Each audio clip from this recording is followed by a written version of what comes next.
اعوذ باللہ من الشیطان الرجیم بسم اللہ الرحمن الرحیم الصلاۃ والسلام علیکہ یا رسول اللہ صلی اللہ علیہ وآلہ وسلم۔ السلام علیکم ورحمۃ اللہ وبرکاتہ۔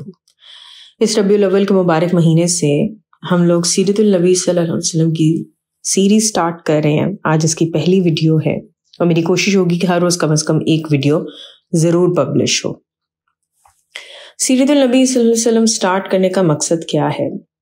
اس کا مقصد یہ ہے کہ ہم لوگ اپنی زندگی میں جن بھی حالات، آزمائشوں سے، مسئلوں سے، کبھی بیماری، اولاد، ڈفرینٹ پرابلم سے جو ہم گزرتے ہیں، تو ہمارے پاس اس کا سلوشن کیا ہے؟ ہمارے پاس اس کا سلوشن جو ہے وہ قرآن شریف موجود ہے ہمارے پاس، اور حضور صلی اللہ علیہ وسلم کی حیات مبارکہ موجود ہے۔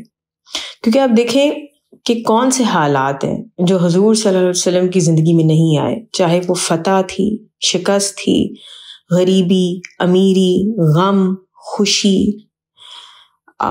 غلبہ ملنا، کبھی سفر پہ، تجارت، مزدوری، شادی، غمی، اولاد کا غم، وائف کا غم۔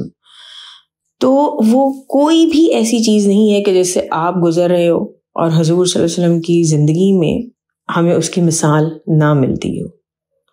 حضور پاک صلی اللہ علیہ وسلم کو اگر آپ دیکھیں رشتوں کے حساب سے، تو حضور پاک صلی اللہ علیہ وسلم ایک اپنی دنیاوی زندگی میں باپ، شوہر، کزن بھی آپ تھے، آپ صلی اللہ علیہ وسلم، آپ صلی اللہ علیہ وسلم کے دوست بھی تھے، آپ صلی اللہ علیہ وسلم پہ الزام بھی لگائے گئے۔ غرض کہ جتنا بھی ہم حضور صلی اللہ علیہ وسلم کی زندگی کے بارے میں جانیں گے، اتنا ہی ہمیں اپنی زندگی میں بہت سی پرابلمس کو ہینڈل کرنے میں آسانی ہوگی۔ حضور صلی اللہ علیہ وسلم کے اگر شجرہ نسب کو دیکھیں تو والد ماجد حضرت عبداللہ رضی اللہ عنہ اور والدہ ماجدہ حضرت آمنہ رضی اللہ عنہ دونوں کی طرف سے بن کلاب کی طرف جا کے ملتا ہے، اور آگے چل کر یہ دونوں سلسلے ایک ہو جاتے ہیں۔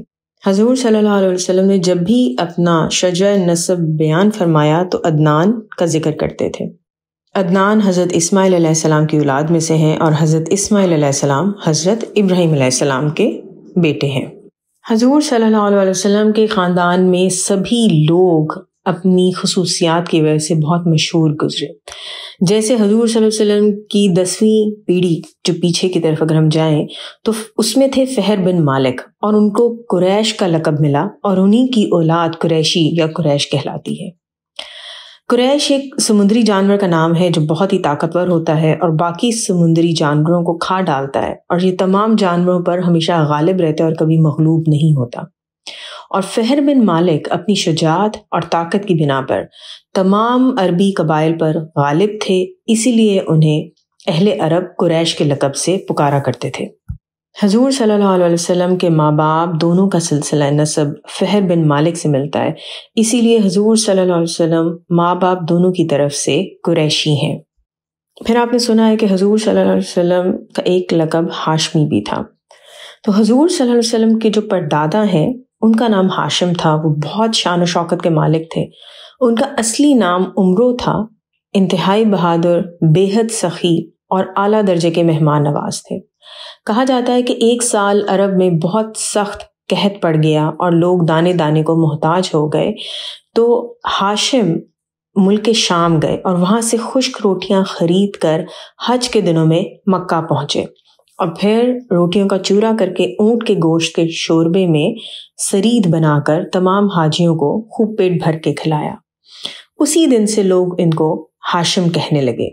اسی وجہ سے حضور صلی اللہ علیہ وسلم کا ایک لقب ہاشمی بھی ہے۔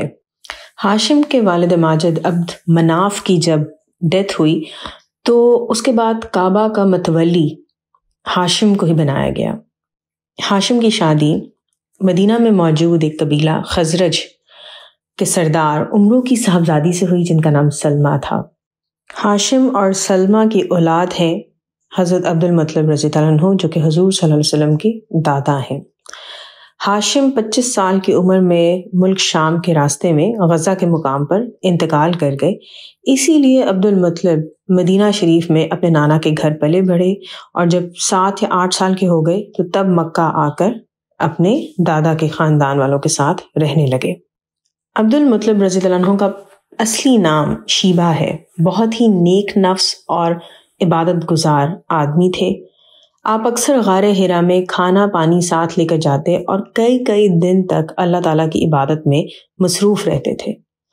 رمضان شریف کے مہینے میں اکثر غار ہرا میں اعتکاف کیا کرتے تھے، اور رسول صلی اللہ علیہ وسلم کا نور نبوت حضرت عبد المطلب رضی اللہ عنہ کی پیشانی پر چمکتا تھا، اور آپ کے بدن سے مشک کی خوشبو بھی آتی تھی۔ اہل عرب کو، خصوصاً قریش کو، حضرت عبد المطلب رضی اللہ عنہ سے بہت عقیدت تھی۔ مکہ والوں پر جب بھی کوئی مصیبت آتی تھی یا قحط پڑ جاتا تھا تو لوگ حضرت عبد المطلب رضی اللہ عنہ کو ساتھ لے کر پہاڑ پہ چڑھتے تھے اور ان کو وسیلہ بنا کر اللہ تعالیٰ کی بارگاہ میں دعا کیا کرتے تھے، اور دعا قبول ہوتی تھی۔ حضرت عبد المطلب رضی اللہ عنہ لڑکیوں کو زندہ دفن کرنے پر لوگوں کو بڑی سختی سے روکتے تھے، چور کا ہاتھ کاٹتے تھے، اپنے دسترخوان سے پرندوں کو کھانا بھی کھلایا کرتے تھے۔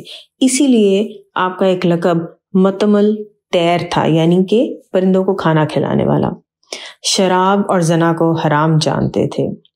ایک دفعہ زمزم شریف کا کنواں بند ہو گیا تو حضرت عبد المطلب رضی اللہ عنہ نے ہی اس کو نئے سرے سے کھدوا کر درست کیا، اور لوگوں کو آب زمزم پھر سے ملنا شروع ہو گیا۔